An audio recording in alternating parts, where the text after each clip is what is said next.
السلام علیکم ورحمۃ اللہ وبرکاتہ۔ آج ہم بیٹا پڑھیں گے حضرت شعیب علیہ السلام کے چیپٹر میں سے تفصیلی سوال نمبر 2۔ یہ بھی آپ نے کاپی پہ لکھ کے اس کو اچھے طریقے سے یاد کرنا ہے، اور یہی یاد کرنا ہے جو آج ہم کر رہے ہیں، حضرت شعیب علیہ السلام کی قوم کا رویہ، اس کا نتیجہ اور اس سے حاصل ہونے والا سبق۔ حضرت شعیب علیہ السلام کی قوم کا رویہ۔ حضرت شعیب علیہ السلام کی قوم کا رویہ یہ تھا کہ جب آپ نے اپنی قوم کو ناشکری، شرک، ناپ تول میں بے ایمانی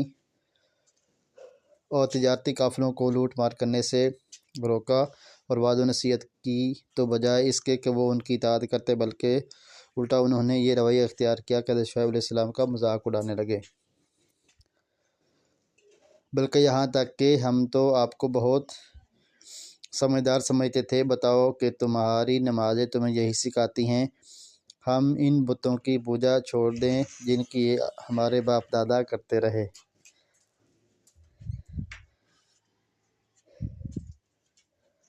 اور کیا ہم اپنے محلوں میں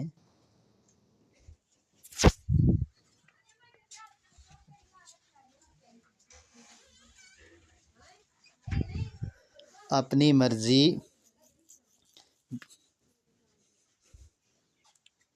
بھی نہیں کر سکتے؟ اور مزید یہ کہ حضرت شعیب کی مخالفت شروع کر دی، حتیٰ کہ آپ کو دھمکیاں دینا شروع کر دی۔ حضرت شعیب علیہ السلام کی قوم کے رویے کا نتیجہ۔ حضرت شعیب علیہ السلام کی قوم اس رویے کا نتیجہ یہ نکلا حضرت شعیب علیہ السلام کی قوم کے اس رویے کا نتیجہ یہ نکلا کہ جب یہ بگڑی ہوئی قوم گناہوں سے باز نہ آئی تو اللہ تعالیٰ نے دردناک عذاب ان کی طرف بھیجا،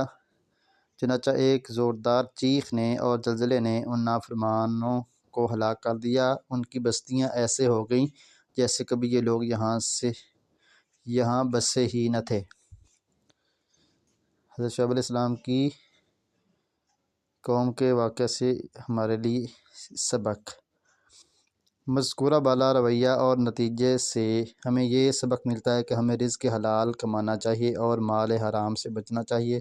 ہمیں لین دین میں بے ایمانی نہیں کرنی چاہیے، اور اللہ تعالیٰ کی نعمتوں پر اس کا شکر ادا کرتے ہوئے اس کی فرما برداری کرنی چاہیے۔ تو بیٹا یہ آپ نے لانگ کویسچن جو ہے یہ اپنی کاپی پہ لکھ لینا ہے، اور اس کو آپ نے اچھے طریقے سے یاد کرنا ہے، اور یہی جو ہے وہ آپ نے یاد کرنا ہے نوٹس والا۔